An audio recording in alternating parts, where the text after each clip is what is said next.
बिस्मिल्लाहिर्रहमानिर्रहीम। Step to learn YouTube channel parents guidance के लिए बिहेवियर मॉडिफिकेशन पे हम बात कर रहे हैं। वो सीरीज़ में लास्ट क्लिप के अंदर हमने बात की थी बिहेवियर्स किस तरह के होते हैं और उसको किस तरह से टैकल किया जाना चाहिए। जनरल बात हमने उस पर की थी, इवैल्यूएशन उसकी की हमने बात की थी बिहेवियर की। बिहेवियर को चेंज करना बहुत आसान होता है, थोड़ी सी एफर्ट, कंसिस्टेंसी, ये चीज़ें इंपॉर्टेंट होती हैं। ये चीज़ समझनी ज़रूरी है इसमें कि कोई भी बिहेवियर जब हम चेंज करना चाहते हैं तो जो तरीक़ाकार, जो मेथड हमने एक बच्चे पे यूज़ किया है तो वो ज़रूरी नहीं कि वो दूसरे बच्चे पे भी उसी अंदाज से उसके रिजल्ट हमें मिले। वन थिंग, ये लेवल ऑफ फंक्शनिंग बच्चे की जो होती है उस पर डिपेंड कर रहा होता है। सिमिलरली एनवायरनमेंट पे डिपेंड कर रहा होता है। उस पर्सन के जो बिहेवियर पे काम कर रहा है उसका कैसा रिलेशन है, कैसी बॉन्डिंग है उस बच्चे के साथ या इंडिविजुअल के साथ जिसके बिहेवियर पे हम काम कर रहे हैं, उस पर डिपेंड कर रहा होता है। Similarly at the same time case to case ये वेरी करता है और उसमें हर इंडिविजुअल केस को एक यूनिक अंदाज में हमें डील करना पड़ता है। सेकेंडली, जो बिहेवियर होता है उसकी कॉज का जानना जो है वो एक इवैल्यूएशन के ज़रिए, एक ऑब्जर्वेशन के ज़रिए वो बहुत ज़रूरी होता है।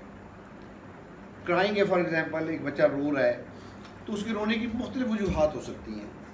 हो सकता है वो सिर्फ अटेंशन लेने के लिए रो रहा है, हो सकता है उसको कोई उसकी डिमांड थी उसके लिए मीट करने के लिए वो रो रहा है, हो सकता है इरिटेट करने के लिए रो रहा है, माइट भी उसको अपने रोने का जो की आवाज़ जो है उसी को वो सुन के अपनी sensory need of hearing meet करना चाहता है या स्क्रीमिंग करके वो उसको मीट करना चाहता है, स्क्रीमिंग अगर कर रहा है क्राइंग के बजाय। तो मकसद मेरा कहने का ये कि हर बिहेवियर की एक जो लाइकली कॉज होती है हमें उसको फोकस करना पड़ता है कि ये इस वजह से है, शायद इस वजह से है, हो सकता है उसके पेट में दर्द है उस वजह से वो रो रहा है। तो अब इन तमाम के लिए स्ट्रेटजी चेंज हो जाती है। तो ये जो गाइडेंस के क्लिप्स आपको जो मैं दे रहा हूँ, दीज आर जस्ट गाइडलाइंस। ये वेरी करते हैं प्लस माइनस थोड़ा बहुत, एनवायरनमेंट, बच्चा, लेवल ऑफ फंक्शनिंग, आपके साथ बॉन्डिंग, उसकी कॉज, वो सारी चीज़ों के ऊपर ये बोलते हैं। इस गाइडलाइन से आपको ये फ़ायदा हो सकता है कि आपको कुछ एक आइडिया हो सकता है कि आप एक बिहेवियर को किस तरह से एड्रेस करें। This is basically my aim कि आप एक बिहेवियर को एवेलुएट करना सीख लें कि एक बिहेवियर को हमें किस तरह से देखना चाहिए और किस तरह से उस पर काम करना चाहिए। This is important. उस बिहेवियर का बेहतर होना जो है वो इस चीज़ पे भी डिपेंड कर रहा होता है कि उस बच्चे के साथ आपका डे वन से इंटरेक्शन कैसा रहा है। अगर डे वन से आपने उसको इस चीज़ पे यूज टू किया है, ये बहुत समझदार होते हैं बच्चे, रिसेप्टिवली दे अंडरस्टैंड वेरी वेल। अगर उसको ये शुरू दिन से आपने ये एक चीज़ उसको सिखा दी है आपके रवैये ने, आपके रिस्पॉन्स ने, कि जब आप एक चीज़ के लिए विलिंग नहीं है तो आप वो नहीं करती, ये करते हैं। ये चीज़ आपने डे वन से सिखा दी है। अब अगर बीच में कोई बिहेवियर उसका ऐसा सडनली रेज होता है जो कि आपको अनएक्सेप्टेबल हो रहा है, आपको प्रॉब्लम कर रहा है, तो उस सूरत में आपका उसको चेंज करना निस्बतन आसान होगा क्योंकि आपने शुरू से उस बच्चे के साथ इंटरेक्शन ही ऐसा रखा है।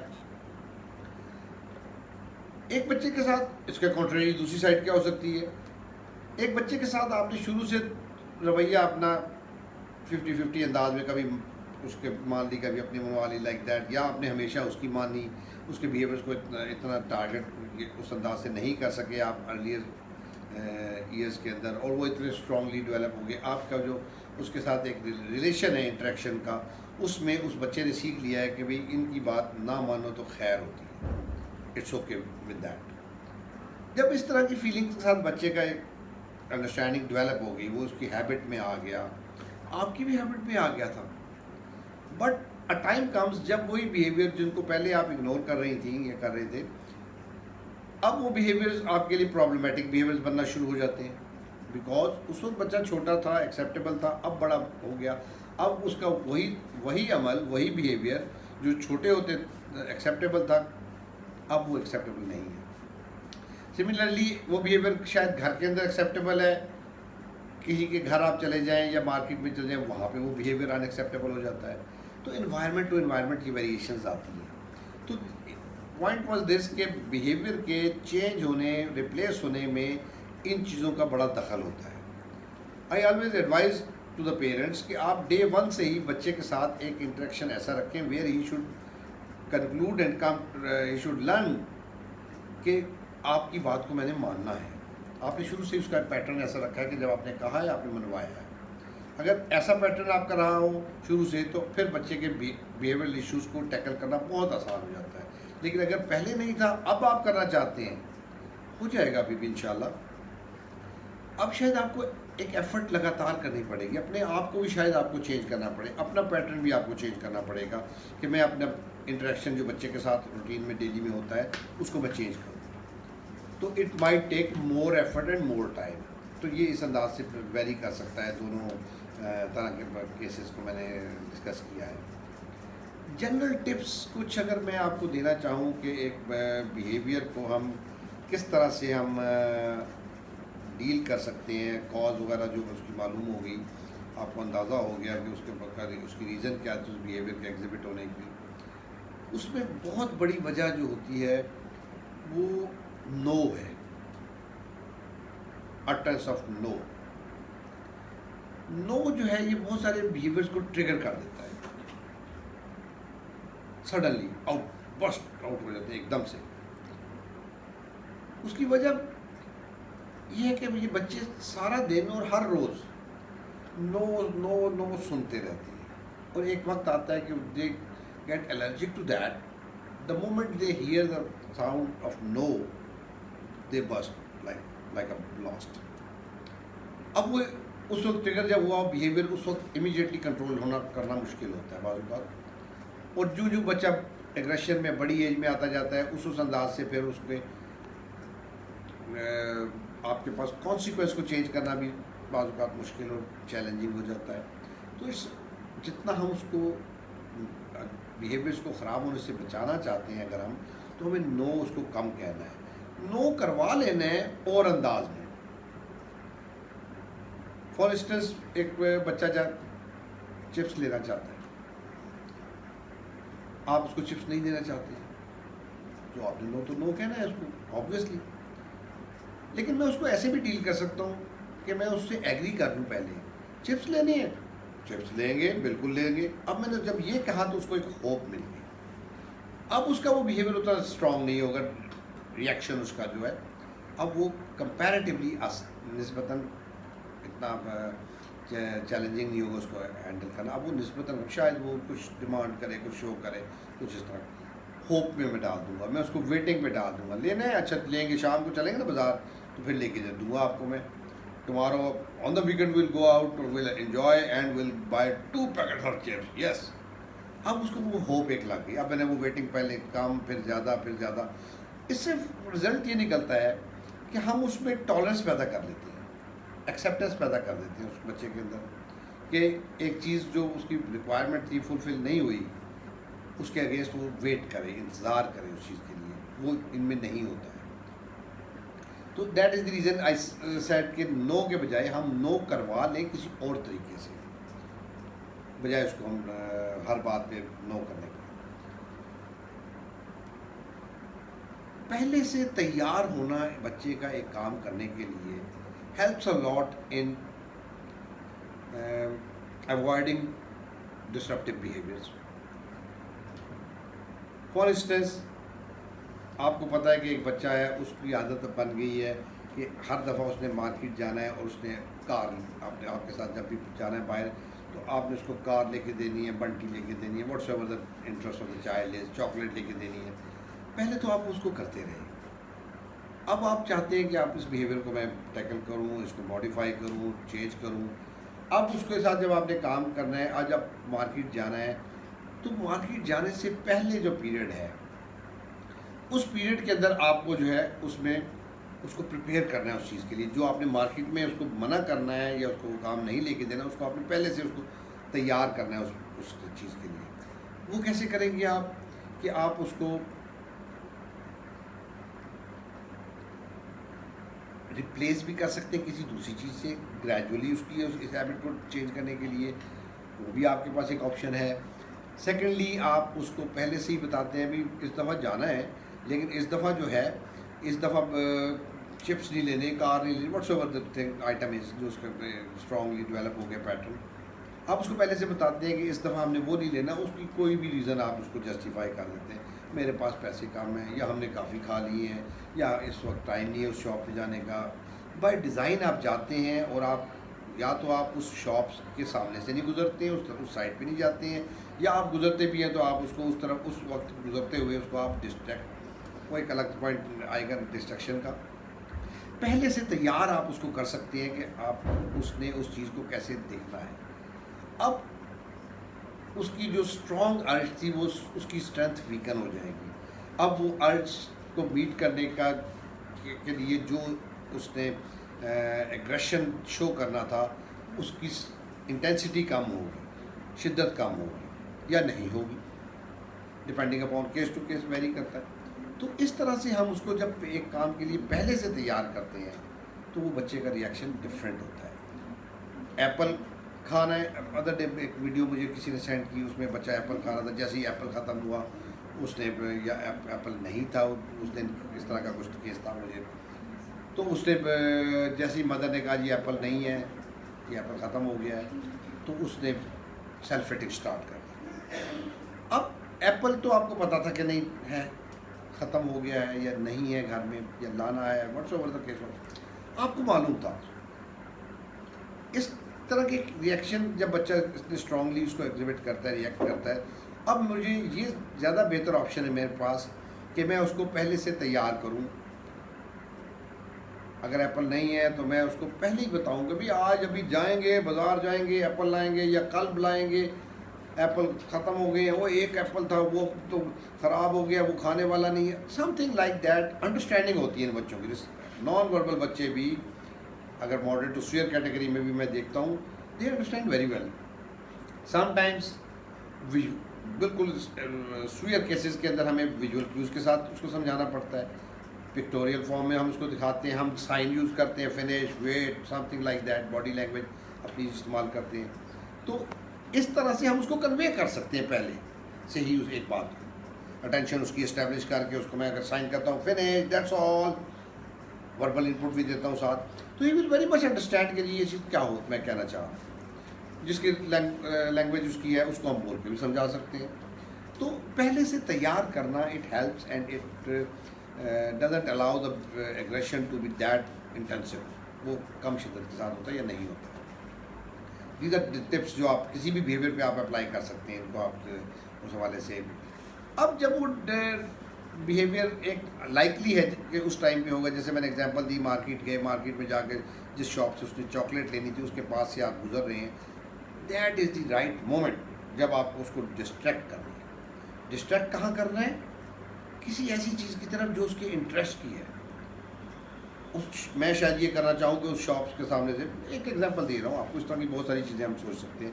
उसके सामने से गुजरते हुए मैं, ओह ये क्या है, वो वहाँ पे क्या हुआ, ओह वेयर इज द कैट, कहाँ गई, देखो। अब वो उसको जो जहन में उसके में आ रहा था, जैसे शॉप ऑफ चॉक, बड़ा इनको रास्तों का अच्छा पता होता है, इनको पता होता है कहाँ पे क्या है क्या नहीं है, एग्जैक्टली हिट द बॉल। अब वहाँ से गुजरते हुए जैसे ही मैंने उसको अब वो उसका जो फोकस था उस तरफ से डिस्ट्रैक्ट हो गया किसी और तरफ, और तरफ जो होनी चाहिए वो उसके इंटरेस्ट की चीज़ होनी चाहिए, या सडन समथिंग अलार्मिंग होनी चाहिए जिसमें कि मजबूरन वो उस तरफ थोड़ी देर के लिए मतवज्जो हो जाए और उसका वो पैटर्न चेंज हो जाए, तब वो डिस्ट्रैक्शन काम करती है। वरना वो डिस्ट्रैक्शन समटाइम्स और इसको बढ़ा भी सकती है, ये टेक्टफुल थोड़ा सा हो जाता है। समटाइम्स हम उसका जो रिएक्शन होता है बच्चे का, जो उसका एज अ टेंट्रम शो कर रहा होता है, या as a reaction to that अपनी डिमांड मीट ना होने के लिए जो एक शो कर रहा होता है, उसको समटाइम्स हम इग्नोर भी करते हैं। Sometime ignoring works a lot. हम ऐसे बिहेव करते हैं जैसे हमने ना सुना है ना देखा है। एक बच्चा अपनी डिमांड मीट करने के लिए या उसके हवाले से अगर हेड बैंगिंग करता है, तो ये इतने चालाक होते हैं, इतने क्लेवर होते हैं, आई मस्ट से, ये जिसको दिखाना है ना वो पहले उसकी तरफ कानी कॉर्नर साइड से छुपा के एक कानी आँख से आप कह लें उसको देखेंगे, वो देख रहा है कि नहीं देख रहा है। अगर वो देख रहा है तो फिर हेड बैंग करेंगे। They are so clever.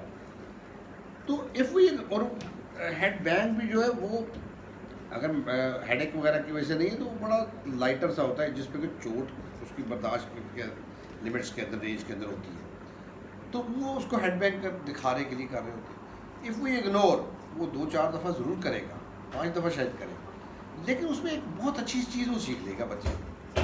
अब वो 5 दफ़ा में इग्नोर करना जो है वो बड़ा इंपॉर्टेंट है। शायद माँ होने के नाते मैं कहूँ कि जी दिल पे पत्थर भी रखना पड़ेगा कि मेरा बच्चा टकरे मार रहा है। सम टाइम्स हो सकता है ऐसी इन्वायरमेंट में हो जहाँ पे दूसरे भी उसको एम्बैरेसिंग स्टेट में भी लगे कि भाई ये बिहेवियर ऐसा है तो मैं इसको इग्नोर कर रही हूँ। तो depending upon behaviour, depending upon the environment, हम इग्नोर भी कर सकते हैं। नेचुरली एक बच्चा हीटर के पास जा रहा है, एक चीज़ उसको मुंह में डालने के चांस है, अब इग्नोर करना इज़ नॉट एडवाइजेबल। उसके हाथ में वो नाइफ उसने पकड़ लिया है, अब दिस वेरी लाइकली कि वो अपने आप को या किसी चीज़ को हर्ट कर देगा या कोई मटेरियल का लॉस उसमें लाइकली हो। तो ऐसी चीज़ में हम उसको इग्नोर नहीं करते हैं ऑब्वियसली। उस वक्त हम उसको डिस्ट्रैक्ट कर सकते हैं, बग़ैर नो कहे उसको किसी और तरफ मोड़ सकते हैं। पेयरिंग का भी असूल यही होता है कि पेयर अप होने के लिए हमें उसको नो नहीं करना होता। तो ये कुछ टिप्स हैं, टेक्निक्स हैं जो कि आपको उसमें हेल्प कर सकती हैं। कॉज बड़ी इंपॉर्टेंट होती है। समटाइम्स उसकी मेडिकल रीजंस भी हो सकती हैं, जैसे मैंने पिछले क्लिप में भी शेयर किया था। समटाइम्स सेंसरी इश्यूज भी हो सकते हैं। तो ये थोड़ा सा इवेल्युएशन हमारी जो होती है वो हमें बताती है कि उसकी लाइकली कॉज क्या है। फिर आप ये देखें कि एक बच्चा जब एक अच्छा काम करता है हम उस टाइम उसको रीइंफोर्स नहीं करते हैं। जैसे ही वो कोई गलत काम करता है हम फ़ौरन उसको मना भी करते हैं, समझाते भी हैं।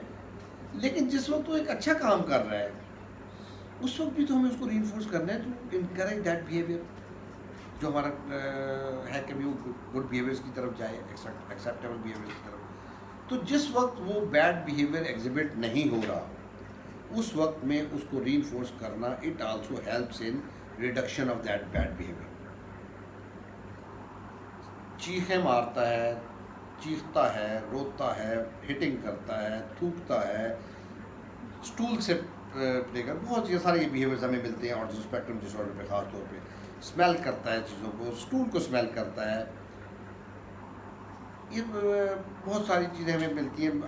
आई वुड प्रेफर कि अगर आप लोग अपने रिस्पेक्टिव इश्यूज़ को अगर आप कमेंट्स में लिखें तो उसके अगेंस्ट में चाहे क्लिप में चाहे आंसर में उसमें कमेंट में मैं आपको रिप्लाई करना चाहूँगा, आपको गाइड करना चाहूँगा स्पेसिफिकली उस बिहेवियर को। तो उसमें आपने जब देखा कि वो बैड बिहेवियर जो आप रूटीन में जिसको आपने टारगेट किया हुआ है, बिहेवियर पे जब हम काम करते हैं ना वी ऑलवेज टारगेटेड। हम एक लिस्ट बनाते हैं क्या क्या प्रॉब्लमेटिक बिहेवियर्स हैं, ये प्रॉब्लम, ये प्रॉब्लम, ये प्रॉब्लम, उसमें से सबसे अलार्मिंग कौन सा है उसको हम चूज़ कर लेते हैं as a target one behaviour.